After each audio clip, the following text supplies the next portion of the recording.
શ્રવણ ભક્તિ દ્વારા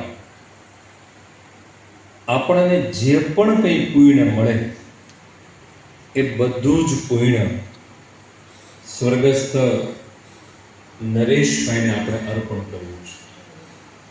તો આવો બધા જ પોતપોતાના કુળદેવી અને ઈષ્ટદેવને યાદ કરો, સ્મરણ કરો અને સંકલ્પિત થઈએ કે આજના આ નિસ્વાર્થ અને નિરપેક્ષ સત્સંગ સંધ્યામાં હે પરમાત્મા, અમારા કર્ણેન્દ્રિય દ્વારા જે પણ કંઈ સત્કર્મના વિચારો અમારા અંતઃકરણમાં આવે અને જે પણ કંઈ પુણ્ય એકત્ર થાય એ બધું જ પુણ્ય સત્સંગ પૂર્ણ થઈએ, આરતી પૂર્ણ થઈએ, આપણે બધું જ ફળ એ સ્વર્ગસ્થ નરેશભાઈને અર્પણ કરીશું. આવો સાથે જગદંબાને યાદ કરીએ, કુળદેવીને આપણે બોલાવીએ. કુળદેવી એ આપણા કુળની રખેવાળી છે. તો જગદંબાનું સ્મરણ કરી અને સત્સંગમાં પ્રવેશ કરીશું. જો આપણને આવડે તો સાથે બોલવાનો પ્રયાસ કરીશું, નહીતર અંતમાં ગતિસ્ત્વમ ગતિસ્ત્વમ ત્વમેકા ભવાની.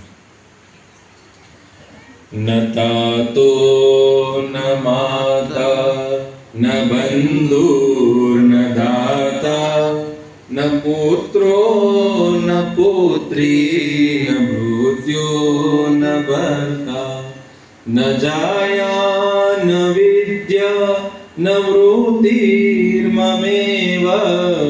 ગતિસ્વમ ગતિસ્વમ ત્વમેકા ભવાની. ગતિસ્વમ ગતિસ્વમ ત્વમેકા ભવાની. ભવાભ્યાગપારે મહાદુઃખ ભીરો પપાપ્રકામી પ્રલોભી પ્રમાત કુસંસાર પાશ પ્રબંધ સદાહમ ગતિસ્વમ ગતિસ્વમ ત્વમેકા ભવાની. ગતિસ્વમ ગતિસ્વમ ત્વમેકા ભવાની. ન જાનામિ દાનમ ન ધ્યાન યોગમ ન જાનામિ તંત્રમ ન ચ સ્તોત્ર મંત્રમ ન જાનામિ પૂજા ન સંન્યાસ યોગમ. ગતિસ્વમ ગતિસ્વમ ત્વમેકા ભવાની. ગતિસ્વમ ગતિસ્વમ ત્વમેકા ભવાની. ન જાનામિ પુણ્યમ ન જાનામિ તીર્થમ ન જાનામિ મુક્તિમ લયં વા કદાચિત ન જાનામિ ભક્તિ વ્રતમ વાપી માત. ગતિસ્વમ ગતિસ્વમ ત્વમેકા ભવાની. ગતિસ્વમ ગતિસ્વમ ત્વમેકા ભવાની. કુકર્મી કુસંગી કુબુદ્ધિ કુદાચ કુલાચારહીનમ કદાચારહીનમ કુદ્રષ્ટિ કુવાક્ય પ્રબંધ સદાહમ. ગતિસ્વમ ગતિસ્વમ ત્વમેકા ભવાની. ગતિસ્વમ ગતિસ્વમ ત્વમેકા ભવાની. પ્રજેશમ રમેશમ મહેશમ સુરેશમ દિનેશમ નિષેધેશ્વરમ વા કદાચિત ન જાનામિ ચાન્યત સદાહમ શરણ્યે. ગતિસ્વમ ગતિસ્વમ ત્વમેકા ભવાની. ગતિસ્વમ ગતિસ્વમ ત્વમેકા ભવાની. વિવાદે વિષાદે પ્રમાદે પ્રવાસે જલે ચાનલે પર્વતે શત્રુમધ્યે અરણ્યે શરણ્યે સદામાં પ્રપાહી ગતિ સ્વમ ત્વમેકા ભવાની ગતિ સ્વમ ત્વમેકા ભવાની અનાથો દરિદ્રો જરા રોગયુક્તો મહાક્ષીણદીન સદા જાન્યવક્ત્ર વિપત્તો પ્રવિષ્ટ પ્રણષ્ટ સદાહં ગતિ સ્વમ ત્વમેકા ભવાની ગતિ સ્વમ ત્વમેકા ભવાની બોલીએ શ્રી સોમનાથ મહાદેવ કી જય, શ્રી રામચંદ્ર ભગવાન કી જય, શ્રી કૃષ્ણ કનૈયા લાલ કી જય, શ્રી કુળદેવી દેવી માત કી જય, ગજાનંદ ગણપતિ મહારાજ કી જય, શ્રી હનુમાનજી મહારાજ કી જય, પિતૃદેવ કી જય. ઓમ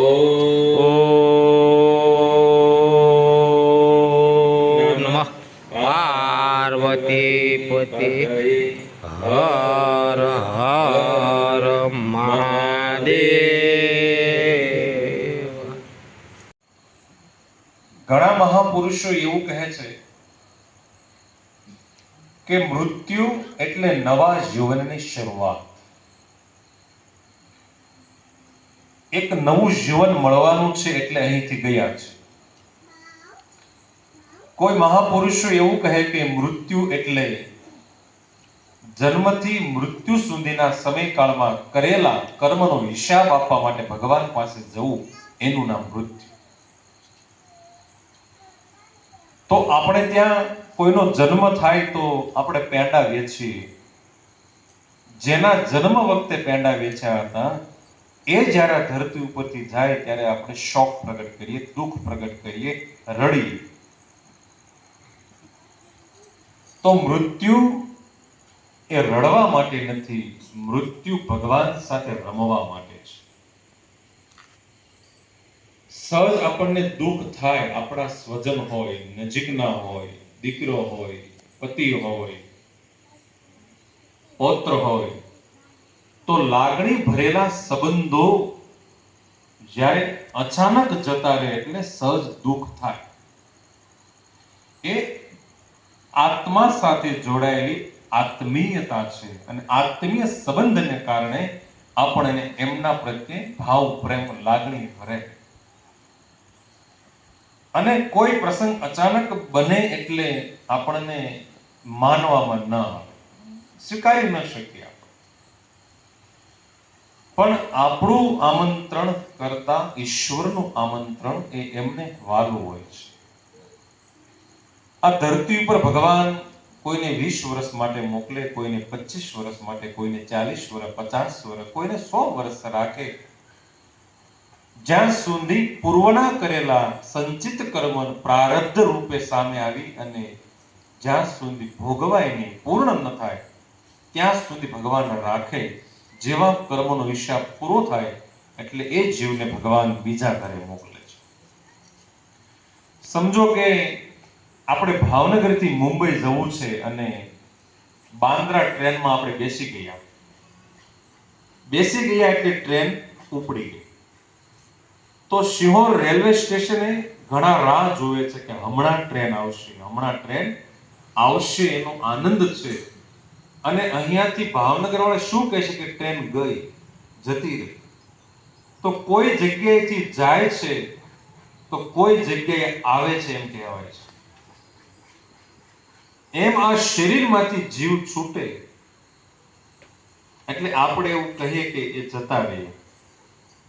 પણ કોઈ બીજા ઘરે રાહ જોવે છે કે હમણાં દીકરાનો જન્મ થશે, હમણાં દીકરીનો જન્મ થશે. એને ત્યાં આનંદ છે.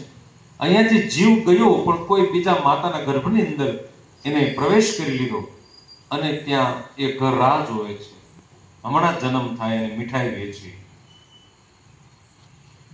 તો આ કુદરતની એક પ્રક્રિયા અને એને સમજવાનો આજે આપણે સત્સંગ રાખ્યો છે. અમારે નરેશ, અમારે વિસ્તરણ અધિકારી ઘોઘા તાલુકામાં ખૂબ સરસ કામગીરી, સતત અમારા સંપર્કમાં. આ જીવ એટલો નિખાલસ હતો, આ જીવ એટલો પ્રેમાળ, આ જીવ એટલો ખિલખિલાટ. તમને એના ચહેરા ઉપર ચિંતા જોવાનો, ચિંતા આવી હોય તો ચિતાની જેમ બળી જતી રહે એવું આ નિખાલસ જીવ. અને અમારા સરકારી યોજનાકીય કામગીરી હોય તો પણ એના મનમાં ચિંતા ન હોય, એને સરળતાથી લઈ અને બધું જ કામ પૂર્ણ કરે. અને આ સમાચાર મળ્યા એટલે સહજ અમને પણ દુઃખ થાય, અમારા ઋષિ પરિવાર સાથે સંકળાયેલી વ્યક્તિ. અને ત્યાર પછી મેં વાત કરી અમારા પ્રવીણને કે આપણે એક સત્સંગ રાખી કે જીવનું કલ્યાણ થાય. ભગવાન સુધી પહોંચવા માટે એના રસ્તામાં ક્યાંય કંટક અને કંકર હોય તો મારો શંકર દૂર કરે, એવી ભાવના સાથે આ સત્સંગનું આયોજન કર્યું છે. આપણે બધું જાણીએ છીએ કે કંઈ લઈને આવ્યા નથી, કંઈ લઈને જવાના નથી. તો શું લઈને જવાના છીએ? આપણે કરેલા કર્મો લઈને જવાના છીએ. આ ધરતી પર આવ્યા પછી બધું જ પેટ માટે ન કરતા થોડુંક પરમેશ્વર માટે થાય. અને એ કરેલું સત્કર્મ જ્યારે ધરતી ઉપરથી જતા રહીએ ત્યારે કર્મનો હિસાબ થાય. ભગવાન એમ કહે કે મેં તમને આટલું સરસ મજાનું શરીર આપ્યું, આટલી સરસ મજાની મેં તમને વાડી આપી, ખેતર આપ્યું, આટલી સરસ મજાની ઉપજ આપી, આવું તંદુરસ્ત શરીર, આટલો પ્રેમાળ પરિવાર આપ્યો, પણ તમે મને શું આપ્યું? ભગવાન પૂછે આપણે. મૃત્યુ પછીની એક દુનિયા છે. તેથી ભગવાન આપણને સરસ મજાનો માનવ દેહ આપે એટલે ઉપકાર માનીએ એનો, અને એ ઉપકારની ભાવનાથી એમનું સત્કર્મ કરીએ. કોઈ ધનથી સત્કર્મ કરે, કોઈ મનથી કરે, કોઈ તનથી કરે, કોઈ વાણીથી કરે. અનેક પ્રકારની સેવાઓ ઈશ્વરના દરબારમાં છે. તો એ કેવી રીતે કરવી અને મૃત્યુ પહેલા કેવી રીતે ભગવાનના થઈ અને ભગવાન પાસે જવું, એના ઉપર આપણે 1-1.5 કલાક સત્સંગ કરીશું. જય મહાદેવ ત્રાહી મામ શરણાગતમ, જન્મ મૃત્યુ જરા વ્યાધિ પીડિતમ કર્મ બંધને.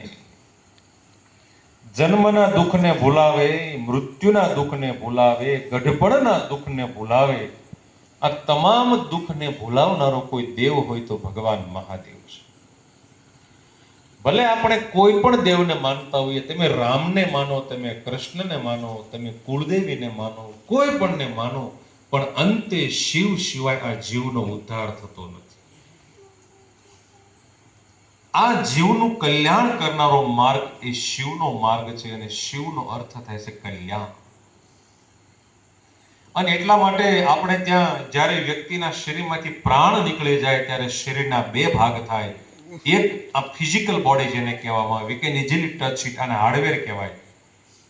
તો આ શરીર, આત્મા આમાંથી છૂટો પડી ગયો એટલે એ શરીર ડેડ બોડી થઈ.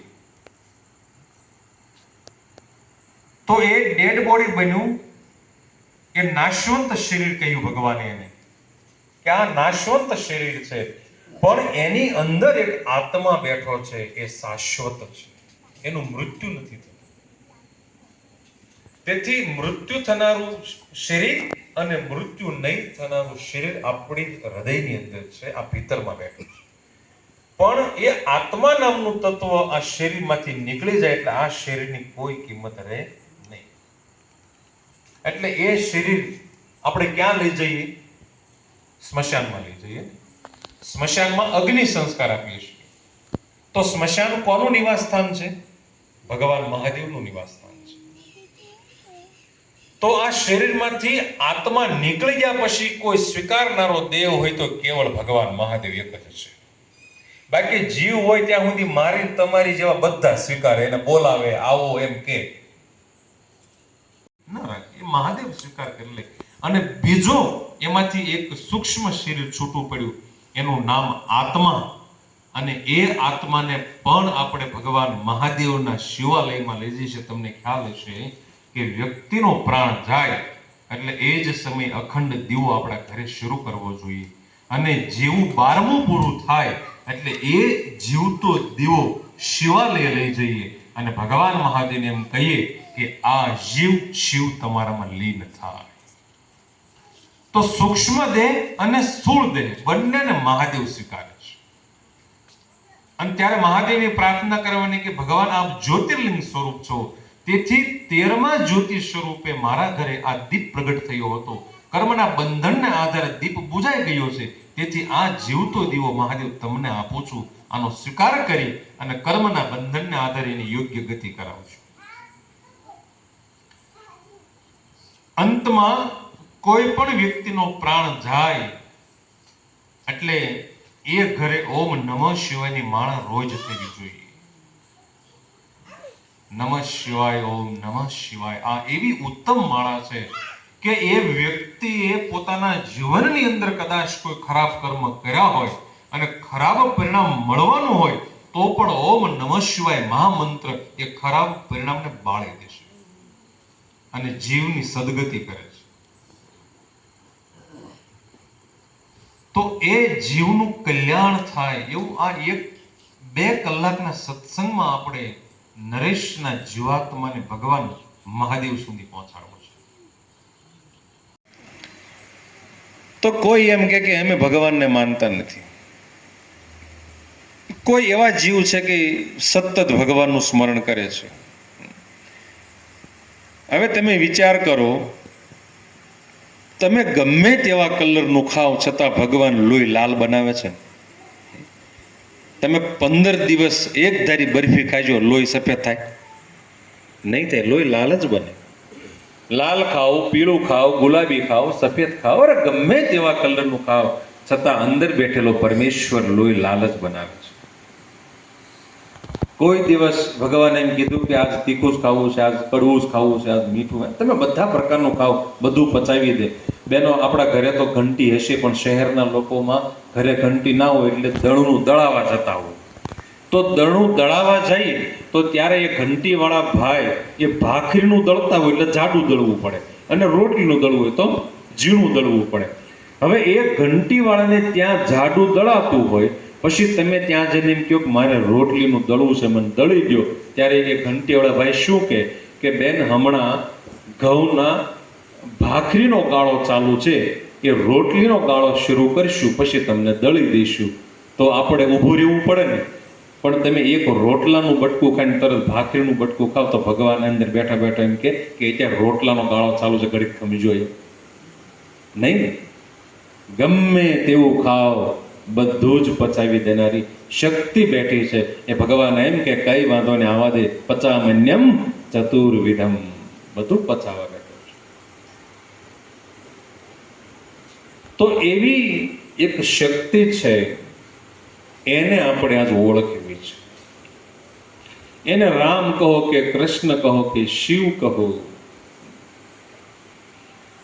આ ભીતરની અંદર આત્મા બેઠો છે, એને પેલા આપણે સહજ સ્વીકાર, એટલે કે ભગવાન અહીંયા છે, એ નક્કી વાત છે. હમણાં 1 વર્ષ પહેલા અગરબત્તી નીચે મૂકી,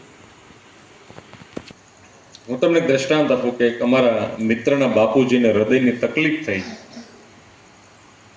એટલે એને દવાખાને દાખલ કર્યા. ડોક્ટરે ઓપરેશન કર્યું હૃદયનું. આઈસીયુમાં 3 દિવસ રાખ્યા, પછી નોર્મલ રૂમમાં આવ્યા એટલે હું ખબર કાઢવા ગયો. અને ઓપરેશન વખતે હું સાથે હતો. 7 કલાક ઓપરેશન ચાલ્યું. બધું જ કમ્પ્લીટ થઈ ગયું એટલે રજા આપવાની હતી. એટલે મારા મિત્રે ફોન કર્યો કે સાહેબ આવો, આપણે રજા લેવાની છે. એટલે હું દવાખાને ગઈ. ડોક્ટરને વાત કરી કે તમારું બિલ કેટલું છે? બરાબર રૂમની અંદર તપાસ માટે આવેલા, એટલે 10 લાખ રૂપિયા છે. હવે 10 લાખ રૂપિયા કહીએ એટલે દાદા રડવા મળ્યા. એટલે મને ચિંતા થઈ, દાદા રડો નહીં, આ હૃદય બેસી જશે તમારું. ડોક્ટરે ઓપરેટ કરી અને વ્યવસ્થિત કર્યું છે, તમને કઈ વધારે પૈસા લાગ્યા એવું મને લાગ્યું. અરે 10 લાખ રૂપિયા, અને આ મોટી ઉંમરના વ્યક્તિને 10 લાખ કયો એટલે મુશ્કેલી પડે ને, કારણ કે બચારે 1-1 રૂપિયામાં આખો દિવસ દાડે કરેલી હોય, એટલું કામ કરેલું. હવે એને તો 10 લાખ ખૂબ લાગે. એટલે ડોક્ટરે મેં વાત કરી કે દાદાને થોડાક વધારે પૈસા લાગ્યા, થોડું વ્યાજબી કરી નાખો. તો કે 8 લાખ રૂપિયા આપો વાંધો. એટલે દાદાને વાત કરી કે 8 લાખ રૂપિયા દેવાના છે. છતાં દાદા રડતા બનને. એનો છોકરો કે પપ્પા ચિંતા ન કરો, પૈસા તો ગમે ત્યાંથી રળી લેશું, આ માંડ કરીને તમને ઊભા કર્યા છે, આ ચિંતા આવશે તો ફરી હૃદય બેસશે, ઓપરેશનના પૈસા જશે, તમે હાથમાંથી જશો. એટલે ફરી વખત ડોક્ટરને વાત કરી, મેં વિનંતી કરી. મને કહે સાહેબ કઈ વાંધો નહીં, હજી 2 લાખ ઓછા આપજો, પણ 6 લાખ રૂપિયા તો મારી ફી હું જતી કરી દઉં છું, પણ આ મેડિકલના સાધનો છે, અમારા સ્ટાફની ફી છે, દવાઓ છે, આ બધું બહુ મોંઘું હોય છે. એટલે કઈ વાંધો નહીં, મિત્રને વાત કરી 6 લાખ રૂપિયાથી કે હા 6 લાખની વ્યવસ્થા થઈ જશે. પણ દાદા રડતા બેઠા છે. એટલે દાદાને મેં પૂછ્યું, દાદા તકલીફ શું છે તમને? પૈસાની તકલીફ છે? કે ના ના પૈસાની કોઈ તકલીફ નથી. તો તમને વાંધો શું છે?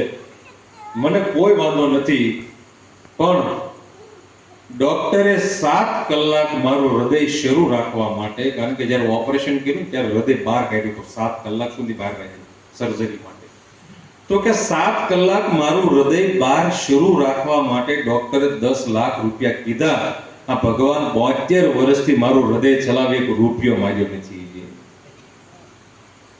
આ એને કેટલી કિંમત થઈ કે ભીતરમાં ભગવાન બેઠો છે, એને ચાર્જ નથી લીધો કોઈ દિવસ. વિચાર તો કરો. આ એક કિડની આપને ભગવાને મૂલ્યવાન આપી. જેને ફેલ થઈ ગઈ છે એને કિંમત સર્જાય. 20-25 લાખની કિડની. તો સમૃદ્ધશાળી કોણ છે? જે સશક્ત છે, તંદુરસ્ત છે. આ ધરતીનો પૈસાદાર માણસ ઈ છે. તો એ ભગવાન નામની શક્તિ અહીંયા બેઠી છે, આત્માને લઈને બેઠી છે. એને આપણે ઓળખી લેવાનું છે કે ભગવાન 24 કલાકમાં 1 કલાક તને આપીશ, 1 કલાક તારી પૂજા કરીશ, 1 કલાક નિસ્વાર્થ કામ કરીશ. આ સંકલ્પ કરીએ, કારણ કે જિંદગીનો કોઈ ભરોસો નથી. આમાંથી ક્યારેય આ અગ્નિનો ગોળો બુજાય જાય. જિંદગીનો શું ભરોસો ચેતજો, ક્યાં સુધી ચાલશે આ શ્વાસને તમે ચેતજો. જિંદગીનો શું ભરોસો ચેતજો. ક્યારેય ભગવાન આપણું સૂર્ય હાથમાં આવે નક્કી નથી. તેથી અત્યારે જ ભગવાન તારું કામ લો. આવો સરસ દેહ ભગવાન આપ્યો હોય અને ભગવાનને જો આપણે ભૂલી જઈએ, આત્માનું કલ્યાણ જીવતા કરવાનું છે. જીવતા કલ્યાણ કર્યું. તમે એક એક વસ્તુમાં જુઓ ભગવાને આપણને કેવી શક્તિ આપી. આપણો જન્મ થાય 9 મહિના સુધી માતાના પેટની અંદર આપણે આમ ગોળાકાર રહ્યા હોય, અને જેવો જન્મ થાય એટલે કોઈએ ફરિયાદ કરી કે મારી કમર દુખે છે, પગ દુખે છે. 2 કલાક આપણે સત્સંગમાં આમ નથી બેસી શકતા, આમ કરવું પડે છે, પગ આમ તેમ કરવા પડે. તો 9 મહિના સુધી માતાના પેટમાં ગોળાકાર રહ્યા, છતાં કાંઈ તકલીફ નથી થઈ છે. પણ એ વેદનાને ભૂલાવનારો ભગવાન બેઠો છે. એ સમયે માતાના પેટની અંદર જ્યારે બાળકનો વિકાસ થાય, ત્યારે માતાના હૃદયમાંથી ભગવાન એના ઉદરમાં આવીને બેસી જાય અને કર્મના બંધનના આધારે બાળકનો વળાંક આપે.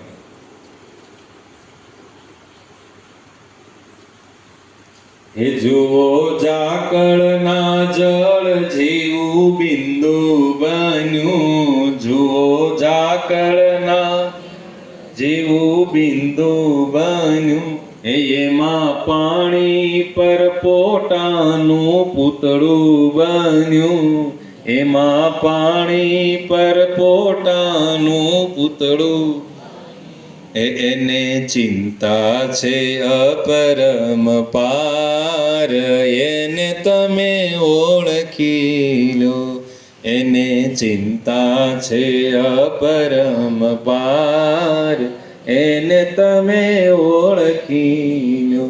રામ સૃષ્ટિનો સર્જનહાર, એને તમે ઓળખી લો. રામ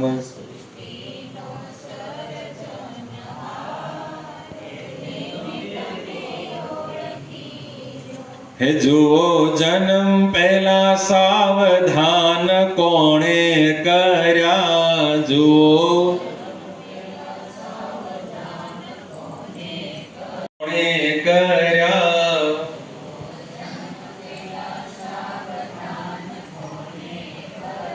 એ હાડ રુધિર વચ્ચે દૂધ કોણે પૂર્યા,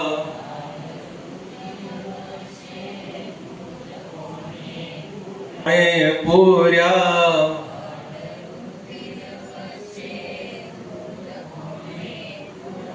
એ માના ઉદરમાં બેસી ઘડનાર એને તમે ઓળખી લ્યો, માના ઉદરમાં બેસી ઘડનાર એને તમે ઓળખી લ્યો.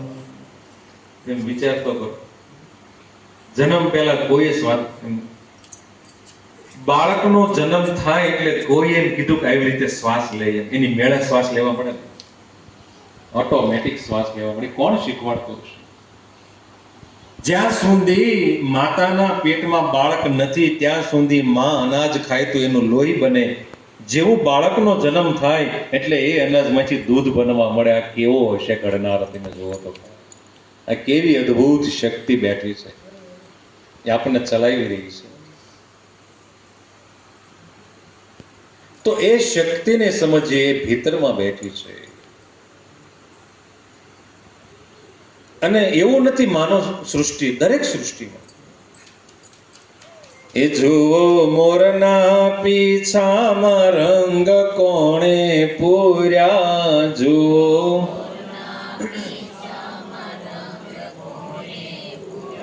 હે જુઓ મોરના પીછામાં રંગ કોણે પૂર્યા,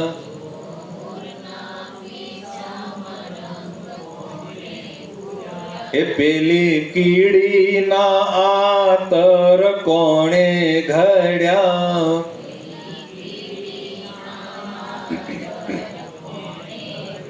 હે પેલી કીડીના આતર કોણે ઘડ્યા,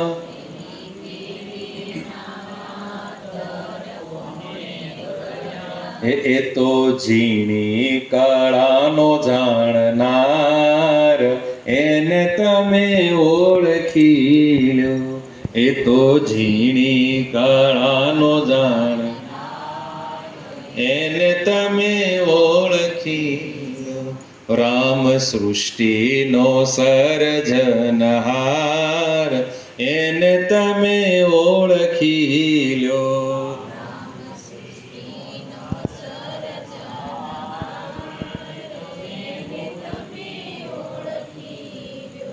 હે જુઓ નાળિયેરીના ઝાડ કેવા ઊંચા દેખાય, જુઓ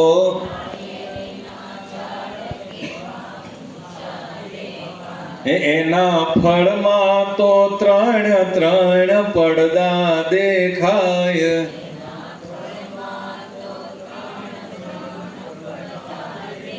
એમાં પાણીનો પૂરનાર એને તમે ઓળખી લો,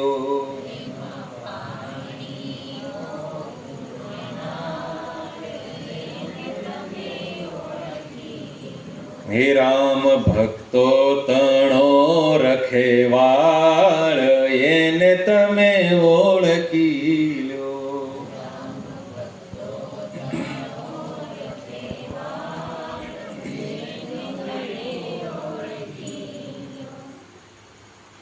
એ શક્તિ આત્મા સ્વરૂપે ભીતરમાં છે. હવે એ શક્તિ ત્યારે જ છૂટી પડશે કે જ્યારે કર્મ જે કંઈ કરીને આવ્યા છે એ ભોગવી પછી. હવે એ છૂટા કઈ રીતે પડે? કુદરતી મૃત્યુ થાય, કોઈનું બેદરકારીથી મૃત્યુ થાય, કોઈનું આત્મહત્યાથી મૃત્યુ થાય, તો આમાંથી કર્મ ક્યારે પૂરું થાય? કર્મ જ્યારે કુદરતનું આમંત્રણ આવે ત્યારે જ પૂરું થાય. ઘણા લોકો જો આત્મહત્યા કરે છે, આત્મહત્યા ક્યારેય કરવી નહીં, કોઈ કરતું હોય તો ના પાડે. ભારતીય સનાતન સંસ્કૃતિ એને નિમ્ન કક્ષાનું મૃત્યુ કહ્યું છે. સમજો કે ભગવાને તમને 80 વર્ષનું આયુષ્ય આપ્યું અને 30 વર્ષની ઉંમરે કોઈ યુવાન આત્મહત્યા કરે, કોઈ ગળા પાછો ખાય, કોઈ દવા પીને મરી જાય, તો હજી 50 વર્ષનું આયુષ્ય બાકી છે. તો 50 વર્ષ સુધી એ જીવ આ ધરતી ઉપર ભટકશે. એ આત્માને સદગતિ નહીં મળે. કારણ કે ભગવાને 80 વર્ષ માટે મોકલ્યો છે. એને 80 વર્ષનો કર્મયોગ પૂરો કરવાનો છે, અને એ પહેલા મૃત્યુને સ્વીકારી લે તો એ જીવ અવગતિને પામે છે. જ્યાં સુધી એના આયુષ્યના બળ પૂરા નહીં થાય ત્યાં સુધી આ ધરતી ઉપર ભટકે છે. અને એની પાછળ તમે કથા કરો કે ભાગવત કથા કરો તો પણ એ જીવ સદગતિ નહીં પામે. એની પાછળ કરેલું પુણ્ય ભેગું થશે.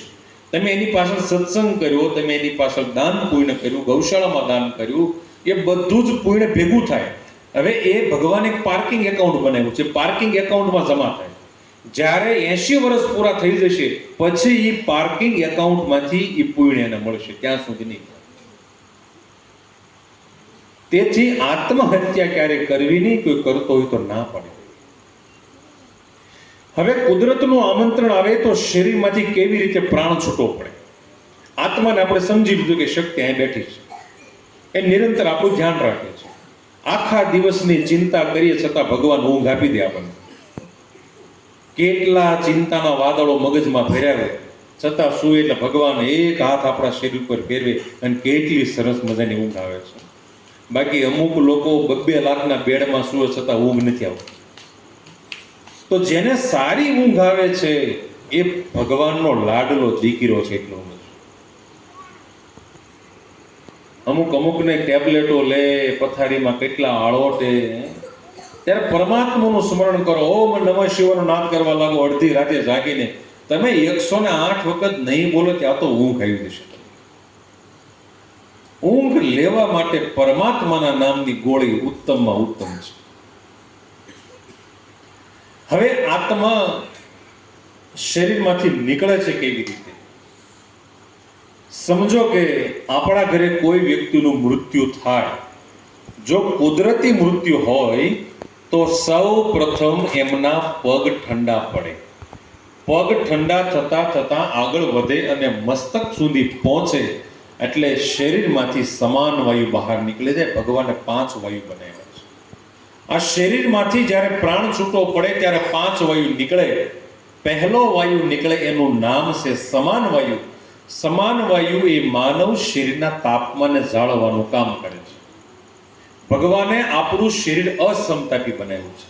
બહાર ઠંડી તો શરીરમાં ગરમી, બહાર ગરમી તો શરીરમાં ઠંડી. તમે શિયાળાની કડકડતી ઠંડીમાં બહાર નીકળો અને મુખમાંથી હવા બહાર કાઢજો, વરાળ નીકળશે ગરમ. તો બહાર ઠંડી છે તો ભગવાને એવું સેન્સર અંદર ગોઠવ્યું છે કે જેટલી બહાર ઠંડી એટલી અંદર ગરમી પેદા કરે છે. તો એક જાળવવાનું કામ કરે છે સમાન વાયુ. હવે એ સમાન વાયુ શરીરમાંથી નીકળે એટલે પ્રાણ નીકળવાની તૈયારી થાય. કોઈ પણ વ્યક્તિનું શરીર ઠંડુ પડે પગના તળિયેથી સમજી લેવાનું કે એક મુહૂર્તની અંદર એટલે કે 12 મિનિટથી 24 મિનિટમાં એનો પ્રાણ જવાનો નક્કી છે.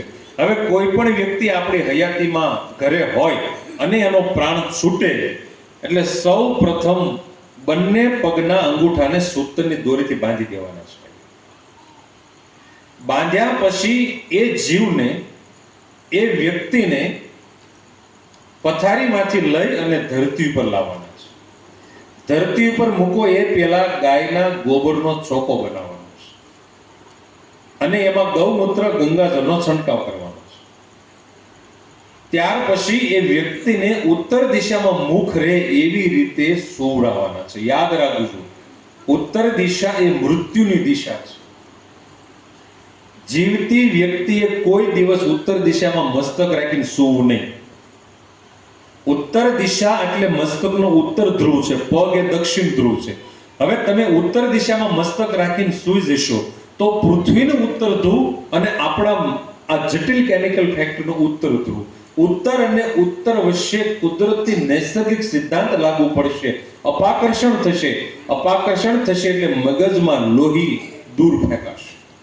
એટલે કોઈને પૂરતી ઊંઘ નહીં આવે, કોઈને રાત્રે સપન વધુ આવે, કોઈને અનિંદ્રા થઈ જાય, કોઈને વિચારવાયુ થઈ જાય, કોઈને માઇગ્રેન થઈ જાય. આવા ઘણા બધા રોગ નિર્માણ થાય. પણ દક્ષિણ દિશામાં મસ્તક અને ઉત્તર દિશામાં પગ રાખો એટલે ઉત્તર ધ્રુવ અને દક્ષિણ ધ્રુવ એ કુદરતી સિદ્ધાંત પ્રમાણે લોહીનું પરિભ્રમણ સુવ્યવસ્થિત થાય. તેથી પુનઃ જીવિત વ્યક્તિએ કોઈ દિવસ ઉત્તર દિશામાં મસ્તક ન રાખવું. જે વ્યક્તિનું અવસાન થયું છે એનું ઉત્તર દિશામાં મસ્તક રાખવું. હવે અહીંયા સમાન વાયુ શરીરમાંથી નીકળ્યો એટલે 24 મિનિટમાં નીકળી ગયો. સમાન વાયુ શરીરમાંથી નીકળે એટલે વ્યક્તિની પાચન ક્રિયા બંધ થઈ જાય. ત્યાર પછી 24 મિનિટ પછી માનવ શરીરમાંથી બીજો વાયુ નીકળે એનું નામ છે પ્રાણવાયુ. પ્રાણવાયુ માનવ શરીરમાંથી નીકળતા 48 મિનિટ લાગે. પ્રાણવાયુ શરીરમાંથી નીકળે એટલે વિચાર ક્રિયા અને શ્વસન ક્રિયા બંને બંધ થઈ જાય. ત્યાર પછી માનવ શરીરમાંથી ત્રીજો વાયુ નીકળે એનું નામ છે ઉદાન વાયુ. એ ઉદાન વાયુ એ માનવ શરીરના આ હાડક્યાઓ જે જોઈન્ટના ભાગ છે એનું હલનચલનનું કામ કરે છે. ઉદાન વાયુ શરીરમાંથી નીકળતા 2 કલાક લાગે. હવે કોઈ વ્યક્તિનું અવસાન થઈ જાય 2 કલાક પછી એના શરીરને તમે અડો એટલે ભારે થઈ જાય શરીર. સાંધામાંથી વળે નહીં. તમે આમ કરો તો પાછું નીચે પડી જાય. શું કામ? કે ભગવાને ઉદાન વાયુને બહાર કાઢી નાખ્યું. ઉદાન વાયુ નીકળે એટલે શરીરને ડિકમ્પોઝિશન કરવાનું કામ શરૂ થાય. શરીર કડક થઈ જાય. ત્યાર પછી ચોથો વાયુ માનવ શરીરમાંથી નીકળે એનું નામ છે અપાન વાયુ. અપાન વાયુ એ માનવની સંવેદના સાથે જોડાયેલો વાયુ છે. અપાન વાયુ શરીરમાંથી નીકળતા ઓછામાં ઓછી 3 કલાક લાગે. એટલે આપણા ઘરે કોઈ પણ વ્યક્તિનું અવસાન થાય તો 3 કલાક પહેલા ક્યારે અગ્નિ સંસ્કાર આપવો નહીં. 3 કલાક પછી જ અગ્નિ સંસ્કાર આપવો. કારણ કે 3 કલાક સુધી સંવેદના રહેલી છે. મેં ઘણા ડોક્ટરો સાથે વાત કરી છે. પીએમ કરતા હોય પોસ્ટમોર્ટમ કરતી વખતે વ્યક્તિના હાથ પગની આંગળીઓ હલે છે. કારણ કે એમાં ભગવાને ગોઠવેલો અપાન વાયુ છે એ સંવેદનાને દૂર કરે છે. અને છેલ્લો 5મો વાયુ અંતિમ વાયુ એનું નામ છે વ્યાન વાયુ. એ વ્યાન વાયુ પ્રાણ રક્ષક પ્રકૃતિ છે. એ વ્યાન વાયુ આપણા ઘરે ઓછામાં ઓછો 9 દિવસ અને વધુમાં વધુ 12 દિવસ રહે છે. હવે એ ક્યાં રહેશે? જ્યારે વ્યક્તિનો પ્રાણ છૂટ્યો એટલે એ સમયે આત્મા નીકળી ગઈ. હવે આત્મા નીકળીને ક્યાં જશે? યમલોકમાં જશે. 1 કલાકની અંદર યમલોકની અંદર જઈને રિટર્ન આવશે. આપણને પ્રશ્ન થાય કે 1 કલાકમાં? હા, ગરુડ પુરાણ અને વિજ્ઞાન એવું કહે છે કે એને ટાઈમ ટ્રાવેલિંગ કહેવાય. એ આત્મા ગણતરીની ક્ષણોમાં યમલોકમાં જાય અને યમલોકમાં ચિત્રગુપ્ત પાસે જાય. અને ચિત્રગુપ્ત આપણે આખી જિંદગીમાં ગુપ્ત રીતે જે પણ કંઈ કામ કર્યું હોય, જાહેરમાં કર્યું હોય, એ બધું જ ચિત્ર આ ગુપ્ત રીતે જે આલેખ્ય છે એનું નામ ચિત્રગુપ્ત. એ આપણો હિસાબ દેખાડે, રજિસ્ટર ખોલે કે તમે જિંદગીમાં આવા કામ કર્યા, તમે ઈર્ષ્યાઓ કરી, તમે નિંદા કરી છે, કોઈનું સારું કરી નથી શક્યા, તમે પડોશી સાથે ઝઘડા કર્યા છે, તમે ભગવાનની કથામાં કોઈક જતા હોય તો જો આ ભક્ત ગયો, જો આ ભક્તાણે ગઈ, આવી જ બધી વાતો કરી છે. તમે કોઈનું સારું વિચાર્યું નથી, આખી જિંદગી તમે નિંદા જ કરી છે. એટલે ચિત્રગુપ્ત એમ કહે કે તમને મૃત્યુલોક નહીં, તમને દેવલોક નહીં, તમને પિતૃલોક નહીં, પણ તમને નરકની અંદર પ્રાપ્તિ થાય છે. 1 કલાકમાં હિસાબ દેખાડે. કોઈ સારો વ્યક્તિ હોય તો ભગવાનને એને એમ કે આને ભગવાનની કથા સાંભળે છે, આ ભાઈએ બહુ સરસ ધૂન ભજન કીર્તન કર્યું છે, આ ભાઈએ ખૂબ સારી પૂજા પાઠ કરી છે, આ ભાઈ પૂજા પાઠ નથી કર્યા પણ એના હૃદયની અંદર ચોખ્ખી ભાવના છે, એને જિંદગીમાં કોઈનું ખોટું નથી કર્યું, કોઈ દિવસ કોઈનું નબળું નથી કર્યું. કોઈ માણસ બીમાર હોય તો તરત ત્યાં હાજર થઈ જાય. કોઈ માણસને ત્યાં પ્રસંગમાં અગવડતા ઊભી થઈ હોય તો હાજર કોઈના પ્રસંગ સુધાર્યા છે તો એવા માણસને ભગવાન દેવલોકની અંદર મોકલે. પણ ક્યાંક કોઈને ખૂટે કે ન ખૂટે ત્યારે ચિત્રગુપ્ત એમ કે તમે તમારા ઘરે જાઓ અને 12 દિવસ તમારા ઘરે રોકાઓ. તમારા દેવલોકના દ્વાર ખોલવામાં અમુક પુણ્ય ખૂટે છે તો 12 દિવસ સુધી તમારા ઘરે કોઈ ધૂન ભજન કીર્તન સત્સંગ કરે, દાન પુણ્ય કરે અને એ પુણ્ય લઈને 12મા દિવસે તમે આવો એટલે તમને ઉત્તમ પદની પ્રાપ્તિ થાય.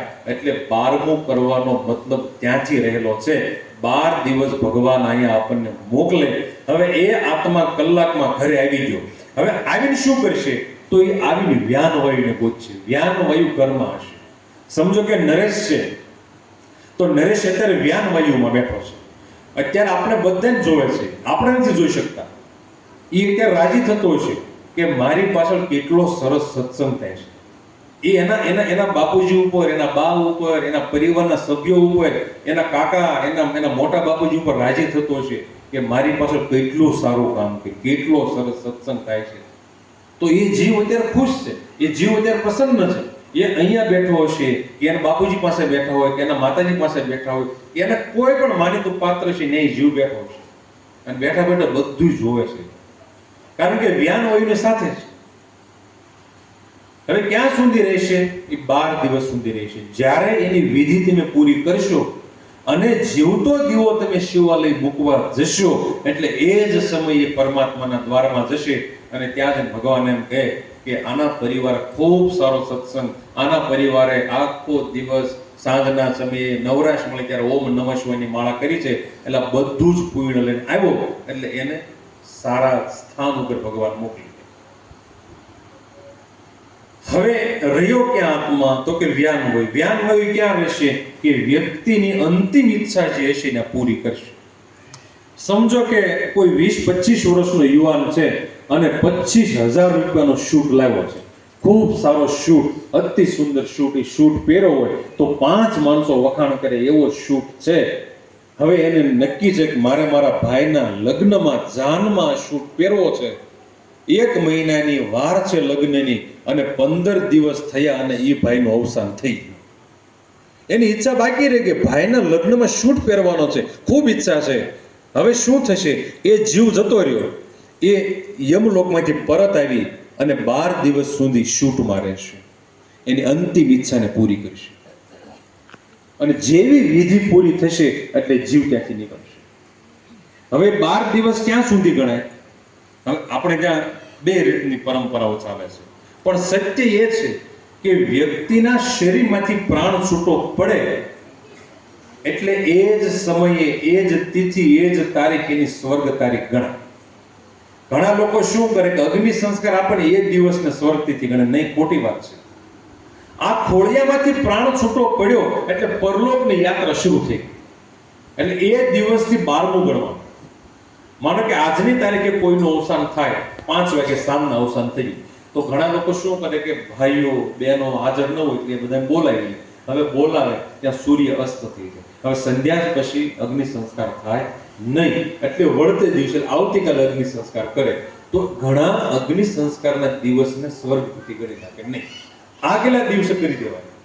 જે દિવસે પ્રાણ છૂટો પડ્યો એ દિવસ પહેલો, ત્યાર પછી 12મો દિવસ જે આવે એની 12માની વિધિ કહેવાય.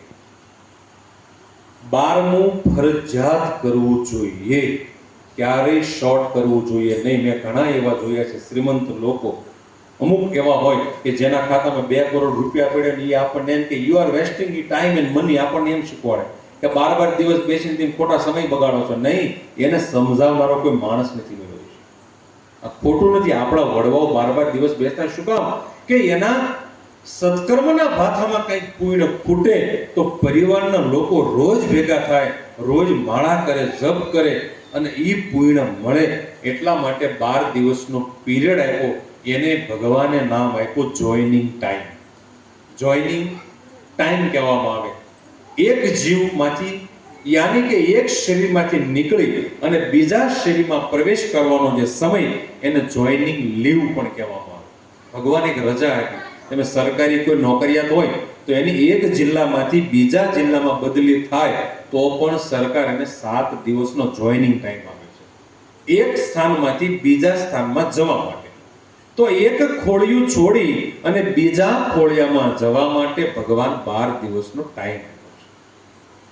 તેથી 12મું ફરજિયાત થવું જોઈએ. ઘણા શોર્ટ કરવા મળ્યા, પણ છેલ્લા 2 વર્ષથી આ સત્સંગના માધ્યમથી અમે પ્રચાર શરૂ કર્યો કે 12મું ફરજિયાત કરો. ઘણા સુરતની અંદર જાય ને તો આમ શ્રીમંત દીકરાઓ હોય ને તો એના મા બાપ ગુજરી જાય તો 4થું 5મું બધું પૂરું કરી દે, ફિનિશ કરી દે. નહીં, આપણને જો આપણા મા બાપ પાછળ 12 દિવસ બેસી અને ધૂન ભજન કીર્તન સત્સંગ કરવાનો જો સમય ન મળે તો હું એવું સમજુ કે આપણે ધરતી પર ભાર વધારીએ છીએ. જે મા બાપે આપણને વારસામાં જમીન આપી, જે મા બાપે સરસ મજાનું મકાન આપ્યું, જે મા બાપે ભણાવી ગણાવી તૈયાર કર્યા એ મા બાપને જો આપણે મૃત્યુ પછી સારું કામ ન કરી શકીએ તો આપણે માતા પિતાના ઋણમાંથી જન્મો જન્મ મુક્ત થઈ શકતા નથી. અને અત્યારે જોઈએ છે ને, અત્યારે માતા પિતા ઘરે પોસાતા નથી. 72,000 નાડીઓ ગોઠવાઈ ગઈ છે. કેટલી? 72,000 નાડી ગોઠવી. હવે કેવી ભગવાનની લીલા, એ તો તમે વિચાર કરો. હવે 112 ચક્રમાં 16 ચક્રનું ભગવાને સમૂહ બનાવ્યું છે. તો એક ચક્ર એવા 16, તો 16 ગુણ્યા 7 એટલે 112 થાય. તો એવા 7 મુખ્ય ચક્ર ભગવાને બનાવ્યા. એમાંનું એક ચક્ર આપણા નીચેના ભાગમાં, જેને મૂલાધાર ચક્ર કહેવાય. ત્યાર પછી પેડોનો ભાગ આવે, એ સ્વાધિષ્ઠાન ચક્ર. ત્યાર પછી નાભીનો ભાગ, એને મણિપુર ચક્ર. ત્યાર પછી આપણા બંને પાંસળીની વચ્ચે એને અનાહત ચક્ર કહેવાય. આ ગળામાં વિશુદ્ધિ ચક્ર, અહીંયા આજ્ઞા ચક્ર અને અહીંયા સહસ્ત્રાચાર ચક્ર. આ 7 ચક્ર ભગવાને બનાવ્યા. અને 7 ચક્ર આપણા શરીરની સ્પાઇનલ કોર્ડ સાથે ગોઠવાઈ ગયેલા છે. જ્યાં કરોડરજ્જુ છે ત્યાં એ આધાર સ્તંભ છે આપણો. હવે આપણા ઘરેથી કોઈ વ્યક્તિનો પ્રાણ ગયો તો કયા ભાગમાંથી ગયો એ જાણવું હોય તો આ રીતે જાણી શકાય. સાંભળો, કોઈ વ્યક્તિનું મૃત્યુ થાય અને મૃત્યુ સમયે જો એના મળમૂત્રનો ત્યાગ થઈ જાય તો સમજજો કે એનો પ્રાણ મૂલાધાર ચક્રમાંથી ગયો છે. આત્મા મૂલાધાર ચક્રમાંથી છૂટો પડ્યો. હવે મળમૂત્રનો ત્યાગ શું કામ થાય? એને રહેવું છે, એને જવું નથી. ગઢા થઈ જાય ને, અંગમ ગલિતમ પલિતમ મુંડમ દશન વિહીનમ જાતમ તુંડમ. આ શરીરમાં આ માથું છે, ચાલા ઉતરલા નાળિયેર જેવું થઈ ગયું હોય, હાથમાં લાકડી હોય, પગ બરાબર ચાલતા ન હોય, આ બધું જ થઈ જાય અને છતાં એને જાવું ન હોય. એટલે પરમાત્મા આ કર્મયોગ પૂરો થાય એટલે એમને મોકલે, એમના દૂત આવે, એ જીવને ખેંચવાનો પ્રયાસ કરે. આમને રહેવું છે તો ખેંચાણમાં એ જીવ ત્યાંથી છૂટો પડી જાય, મળમૂત્રનો ત્યાગ થઈ જાય એટલે એ મૂલાધાર ચક્રમાંથી પ્રાણ જાય. આ પ્રાણ એ ભારતીય સંસ્કૃતિ નિમ્ન કક્ષાનું મૃત્યુ કહ્યું. ત્યાર પછી બીજો પ્રાણ છૂટો પડે, સ્વાધિષ્ઠાન ચક્ર. એ સ્વાધિષ્ઠાન ચક્ર આપણું આ પેડુનો ભાગ છે ત્યાં આવેલો છે, આપણી નાભીથી નીચેનો જે ભાગ આવે ત્યાં. હવે એમાંથી જેનો આત્મા છૂટો પડે એ વ્યક્તિ અસાધારણ શક્તિ સાથે જન્મ લે છે. ત્યાર પછી ત્રીજો આ નાભી, એને નામ આપ્યું મણિપુર ચક્ર. મણિપુર ચક્રમાંથી જેનો પ્રાણ છૂટો પડે એ વ્યક્તિ સાહસિક બને, એ વ્યક્તિ વ્યવસાયિક બને, એ વ્યક્તિ સેનાપતિ બની શકે, એ વ્યક્તિ બહાદુર બની શકે. અને ત્યાર પછીનું ચોથું ચક્ર એટલે અનાહત ચક્ર. અનાહત ચક્રમાંથી જે વ્યક્તિનો આત્મા છૂટો પડે એ વ્યક્તિ સંગીત કલાનો માસ્તર બની અને નવો જન્મ ધારણ કરે. ત્યાર પછીનું પાંચમું ચક્ર વિશુદ્ધિ ચક્ર. આ ચક્રમાંથી જેનો પ્રાણ છૂટો પડે એ વ્યક્તિ ભગવાનનું ગુણગાન ગાનારો બને, સાધુ સંત બને. અને ત્યાર પછી અહીંયા આજ્ઞા ચક્ર. આજ્ઞા ચક્રમાંથી જે વ્યક્તિનો પ્રાણ છૂટો પડે એ દીર્ઘકાળ સુધી ઈશ્વરનું ભજન કરનારો, કીર્તન કરનારો વ્યક્તિ બને. અને સાતમું ચક્ર સહસ્ત્રાચાર ચક્ર. અહીંયાથી જેનો પ્રાણ છૂટો પડે એ જ વ્યક્તિને મોક્ષ મળે છે, બાકી કોઈને મોક્ષ મળતો નથી. કારણ કે અહીંયાથી પ્રાણ છૂટો પડે એટલે ધરતી લોકના કરેલા પાપ પુણ્યનો હિસાબ પૂરો થાય. એના જ પ્રાણ સહસ્ત્રાચાર ચક્રમાંથી નીકળે છે. મેં અનેક લોકોના મૃત્યુ થાય ત્યારે હું જાઉં છું જોવા માટે, પણ આજની તારીખે આજ્ઞા ચક્ર અને સહસ્ત્રાચાર ચક્રમાંથી કોઈનો પ્રાણ ગયો હોય એવું મને જોવા નથી મળ્યું.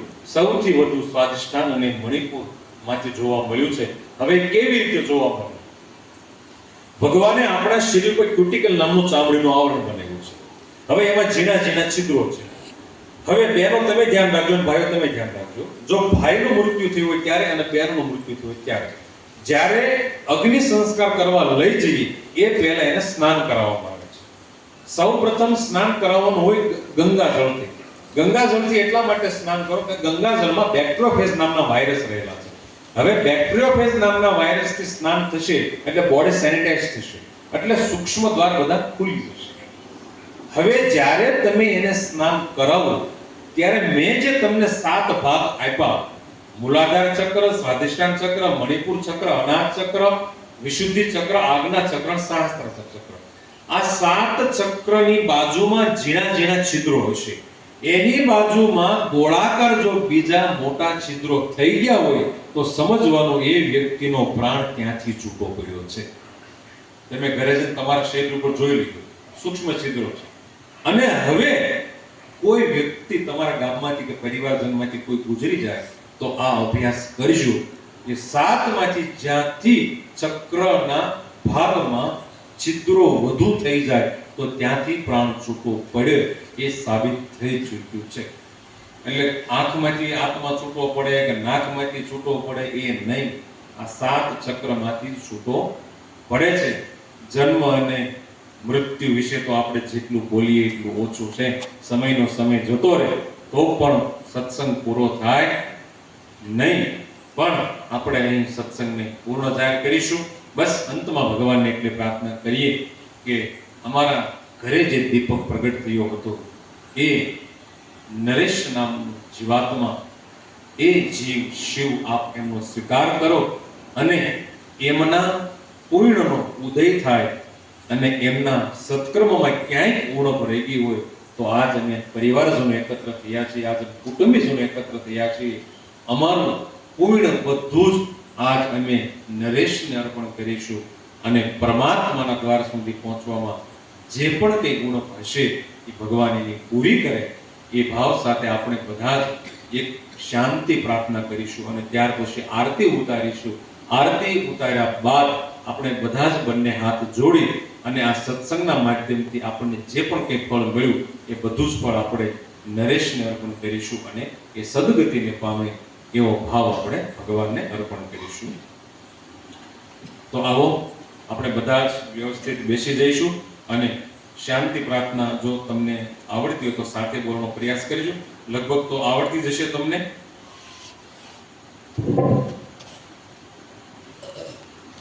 હે નાથ જોડી હાથ પાય પ્રેમથી સૌ માગીએ શરણ મારે સાચું તમારું એ હૃદયથી માગીએ.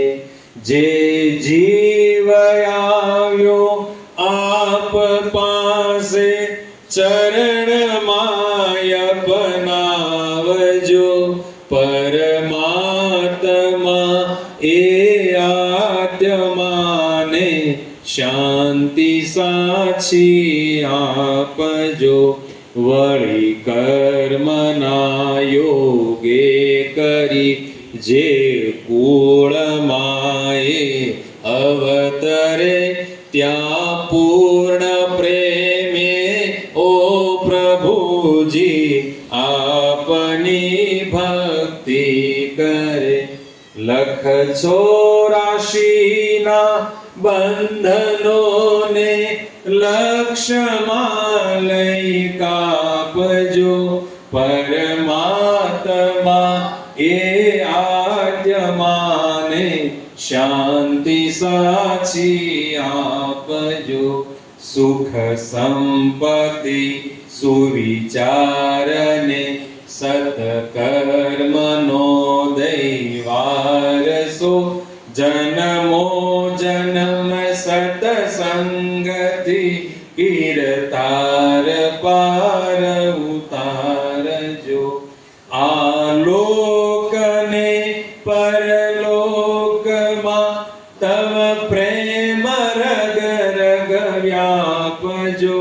પરમાત્મા એ આત્માને શાંતિ સાચી આપજો.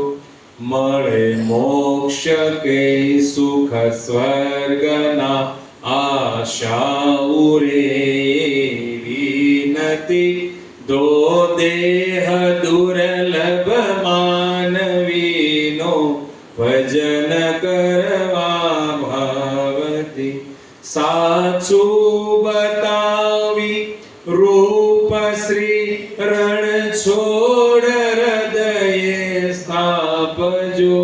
પરમાત્મા એ આત્માને શાંતિ સાચી પરમાત્મા એ આત્માને શાંતિ સાચી આપજો પરમાત્મા એ આત્માને શાંતિ સાચી આપજો શિવયુગ સ્વામી સમરો દ્વાદશલિંગમ સમરો દ્વાદશલિંગમ શેવો શિશનામી ઓમ હર હર હર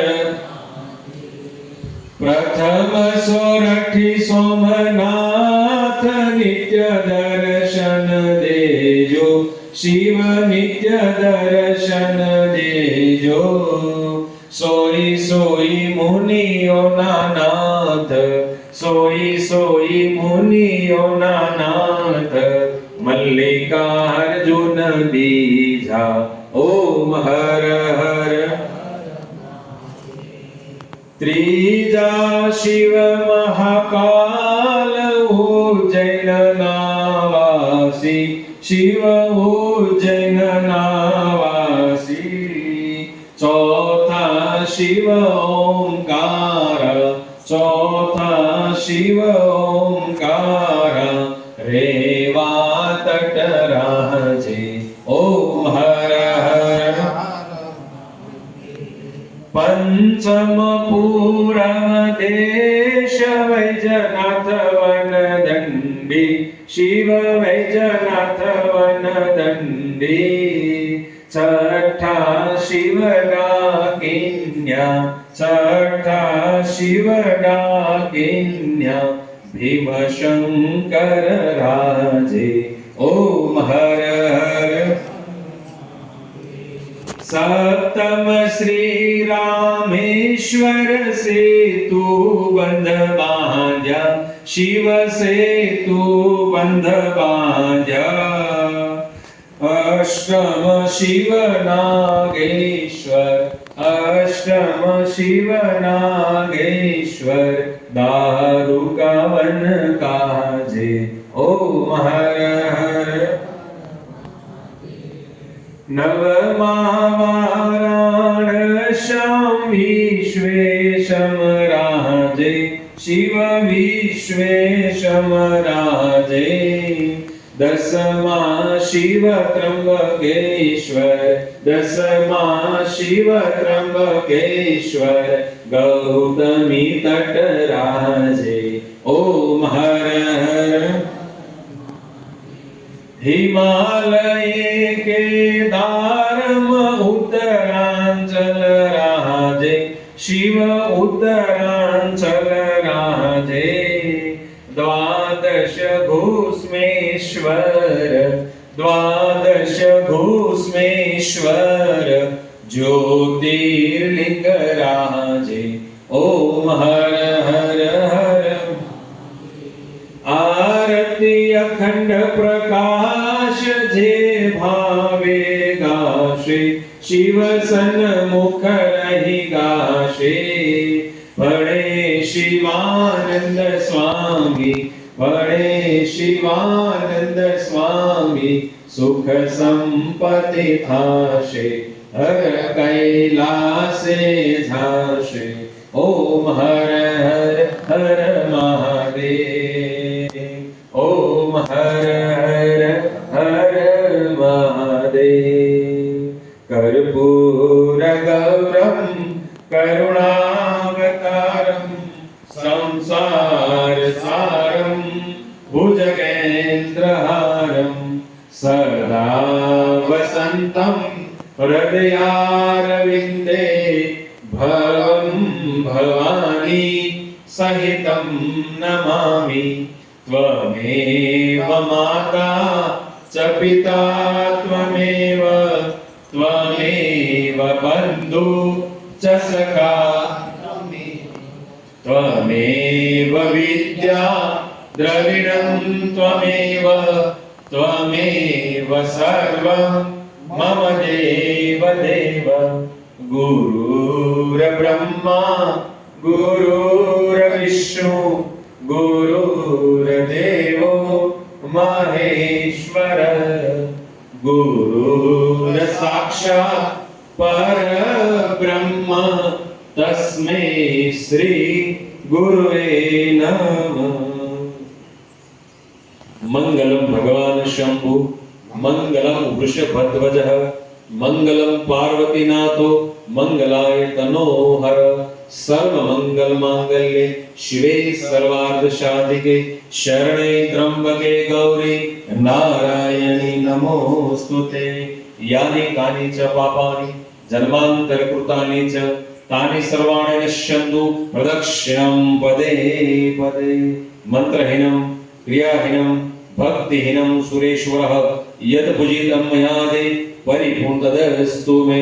ओम भूर्भुवस्वः श्री साम सदाशिव महारुद्राय प्रार्थना पूर्वक नमस्कारं समर्पयामि।